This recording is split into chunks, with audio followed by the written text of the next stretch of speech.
जब हम प्रेम कहानी के बारे में सोचते हैं तो गांधी नेहरू परिवार की कहानी हमारे दिमाग में आती है। इस परिवार ने कई प्रेम संबंधों को खूबसूरत शादियों में बदलते देखा है। आइए आज हम लोग संजय गांधी और मेनका गांधी की प्रेम कहानी के बारे में जानते हैं। संजय गांधी एक महत्वपूर्ण राजनीतिज्ञ व्यक्ति और पूर्व प्रधानमंत्री इंदिरा गांधी के वंशज थे। जब वह ऑटोमोबाइल इंडस्ट्री में अपना करियर बनाने की कोशिश कर रहे थे, उसे नहीं पता था कि कोई औरत उसके दिल पर ऐसी छाप छोड़ जाएगी, और सिर्फ एक निशान नहीं, एक छाप। संजय ने मेनका को पहली बार बॉम्बे डाइंग के एक विज्ञापन में देखा था और वह तुरंत उसकी ओर आकर्षित हो गया। उनकी पहली नज़र ने निश्चित रूप से संजय गांधी पर एक सुंदर जादू कर दिया। उनकी पहली नज़र ने निश्चित रूप से संजय गांधी पर एक सुंदर जादू कर दिया और वह उनसे मिलने के बिना नहीं रह सके। वह तो बस उसकी ओर खींचे चले जा रहे हैं। जहाँ तक मेनका की बात है तो वह केवल 17 साल की थी जब उनकी पहली मुलाकात संजय से 1973 में हुई थी। वह सिर्फ एक उभरती हुई मॉडल थी। उनकी मुलाकात एक कॉकटेल पार्टी में हुई थी जो वीनू कपूर की शादी की खुशी के मौके पर आयोजित की गई थी। वीनू मेनका की चचेरी बहन और संजय की पुरानी सहपाठी थी। वीनू एक सामान्य कड़ी है। भगवान ने इस खूबसूरत जोड़े को एक साथ लाने के लिए उसका इस्तेमाल किया।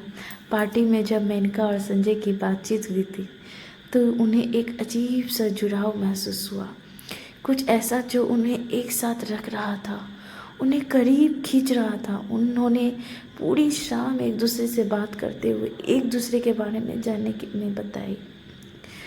यह स्पष्ट था कि उन दोनों को एक दूसरे के प्रति एक खास पसंद विकसित हो गई थी। जब पार्टी खत्म हुई तो उन्होंने एक दूसरे से अगले दिन फिर मिलने का वादा किया और धीरे धीरे मुलाकातें मीठे पलों और यादों में बदल गई। जैसे जैसे समय बीता, इस जोड़े में एक दूसरे के प्रति प्रेम और स्नेह बढ़ गया और इस तरह उनकी प्रेम कहानी शुरू हो गई। स्वभाव से शर्मीले होने के कारण संजय हमेशा मेनका के साथ या तो अपने निवास पर या उनके निवास स्थान पर अपनी बैठकों की योजना बनाते थे, और जब संजय अस्पताल में भर्ती थे तो मेनका हर शाम उनसे मिलने जाती थी। वह एक दिन भी नहीं चूकती थी। इस तरह समय के साथ उनका प्यार बढ़ता गया। उनका प्यार इन छोटी छोटी चीज़ों पर आधारित था जो उन्होंने एक दूसरे के लिए ही, ये छोटी छोटी सामान्य रोजमर्रा की चीज़ें ही थी, एक दूसरे के लिए की ये छोटी छोटी सामान्य रोजमर्रा की चीज़ें ही थी जिन्होंने उन्हें एक दूसरे से प्यार करने पर मजबूर कर दिया। एक साल के प्रेमालाप के बाद यह जोड़ा शादी के बंधन में बंध गया और हमेशा के लिए प्यार के बंधन में बंध गया। और इस जोड़े के लिए हमेशा का मतलब हमेशा के लिए था। इसीलिए जब संजय गांधी विमान दुर्घटना में मृत्यु हो गई तब भी मेनका गांधी ने दूसरी शादी नहीं की। वह अपने बेटे वरुण के साथ अकेली रहती थी। ऐसा प्यार तो उन्होंने साझा किया। उन्हें सचमुच विश्वास था कि वे अपने साथी के जीवन में अपूर्ण हैं।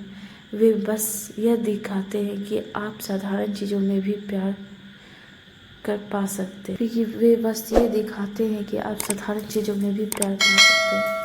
तो कैसी लगी आपको ये कहानी? अगर अच्छी लगी हो तो लाइक करें, सब्सक्राइब करें और शेयर ज़रूर करें।